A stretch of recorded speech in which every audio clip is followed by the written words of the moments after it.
Welcome to Business Discovered. This is your host, Ernesto Del Bosque. Today, we talk about Netflix and the end of Netflix as we know it. So, there's been a lot of talk about Netflix dying because of this new change they're proposing. So, what they're changing right now is everyone's going to have their own login. You still have to share your login with as many people as you want. Um, Without them actually expressly say so. They kind of give an imply and say, hey, password sharing is caring. And they didn't really clamp down on that. And now they're going back and say, you know what? You only can password share within your same household. If you live in a different household, you have to get your own account, which a lot of people are users of Netflix without being subscribed to Netflix. So, for example, even me, I think I use my mother's Netflix or my mother in law's Netflix account. I'm not sure. I have a Disney Plus account, and I have other people have that log into that. And we just kind of, everyone in my family kind of shares. We have one login, and everyone pays for one subscription. And now Netflix like, no more of that. So I kind of see what they're getting at is they're trying to game subscribers, and everyone is freaking out saying this is the end of Netflix. People are going to unsubscribe. And how they're going to do this is they're going to track your IP address. So they're going to look at your IP address and say, hey, this is the user, the main user of the account. If you're under a different IP address within 30 days, they're going to figure out, hey, that's not your true location. You're not the true owner. You're a user of it. You're not paying for the subscription in your different household. So at that point, they will actually cut you off after 30 days. If you're on a mobile device, whether it be a phone or iPad or any other mobile device, as long as you connect to the home user's Wi-Fi once every 30 days, you'll stay logged in. If you don't, you're going to get logged out. And that means now you're going to have to either one, get back onto the Wi-Fi, or two, pay for your own subscription. And this is what is forcing people to say, no, I'm no longer going to support Netflix. This is BS. It's already expensive as is, so buy Netflix. That's what everyone's saying.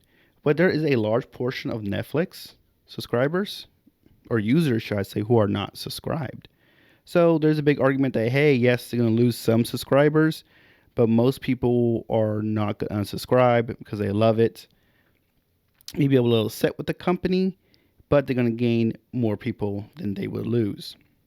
Even with all this, Netflix has thought this through, believe it or not. Some people say they don't know what they're doing, but one of the things they have is new plans they recently released. So a few months ago, if you haven't noticed, Netflix released a with ads version. So you could pay a low fee for Netflix with ads. So now you don't have to pay the high price of a single user. Now you can pay this lower price. So that's an idea of, hey, people may be price sensitive, so let's make something very cheap for them they could use. So instead of unsubscribing, they can now go to this cheaper plan. Or maybe they weren't paying initially, but now you know what? I wasn't willing to pay the previous price of Netflix, but now I'm willing to pay that reduced price they're offering. So Netflix has put a plan out to already offer an alternative. Um, Also, they may add a new plan, which I foresee them doing. It'd be smart for them to do is say, hey, home user, if you want to keep someone outside of your household, you could still do that, but you're going to pay a little fee. So it's not as much as buying getting their own account, but something shorter to where, hey, they may not be as put off by it. So maybe $3 per additional user or something like that. So just a random number thrown out there. But that way they'll keep their regular subscription fee, but still make more money off of that, even though they're not making the full amounts as if they're a brand new subscriber. So that's an alternative they may do. And Netflix has a huge library of stuff. So that content, some people say, no, I don't like that content or I love it. Regardless of how you feel about it, they have a pretty big library, especially compared to some of their other competitors. And they have a lot of original content. How they will do over the long term is remain to be seen, but they have a plan of action. They have thought this through. And part of this, people getting upset the company is part of the growing pains. They know it was coming, but they try to put a few things into effect to try to minimize the effect as much as possible. They are a company trying to make a profit after all. And what will people actually do to this? Are they actually unsubscribe because they're upset? They're going to throw a fit, talk all of this mess, and then in the day not unsubscribe. They're going to stay subscribed. They may say one thing but do another. So that's a big thing you see, especially with boycotts. I mean, if they are on board of it, they may be on board with it for a short amount of time. And they say, you know what? Okay, I'll do what you want me to do. So this it remains to be seen. It'd be very interesting to follow up in a year of what will happen Netflix. I'm very curious, and I'll probably do that till the date. So I'll try to do that.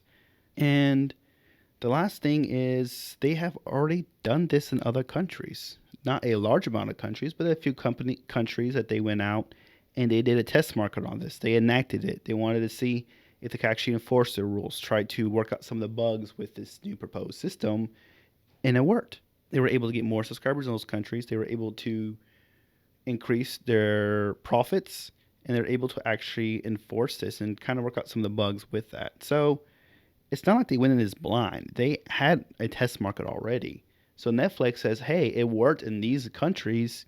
It probably will work in the other ones. And now we learn from something those other countries we've done business in and enforce this new rule in. Now we're going to take what we learned and put it to more markets and kind of continue to tweak it. So I think that's one reason why Netflix added that with ads version, because they did test in other markets and they say, you know, we lost some subscribers, but we were able to get some of them back due to this new plan. And they may add additional plans, like I said earlier, that, hey, here's the regular plan price. If you want to add additional user, it's X amount of dollars for additional user. So Netflix has thought this through.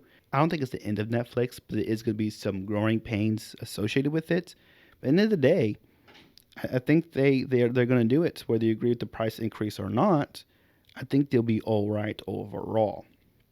They're going to gain more subscribers than they're going to lose. They're going to make more money than they would lose. So it's all a numbers game. So stay tuned. We're going to talk about more of these business cases and kind of take a deep dive in some of these. So I find these interesting. And if there's something you want to hear about, feel free to message me on any of my social media on Business Discovered. Feel free to give me some suggestions, and I'll see y'all next time. You have a good day.